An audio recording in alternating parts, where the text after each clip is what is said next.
how to turn on or turn off dark mode when using power saving on the Samsung Galaxy S25, S25 Plus, Edge, or Ultra.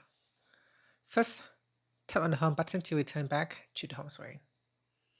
Then on the home screen, swipe down at the top to open up Quick Settings. Now in the Quick Settings panel, tap on the Settings icon. Then we scroll down and in here tap on Device Care.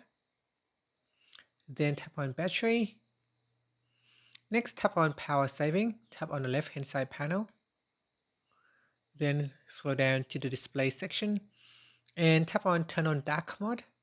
So tap on the toggle button to switch off or turn on dark mode. This will only apply when you are using power saving. And that's it. Finally, tap on the home button to return back to the home screen. Thank you for watching this video. If you find it helpful, please like and subscribe to my channel for more videos.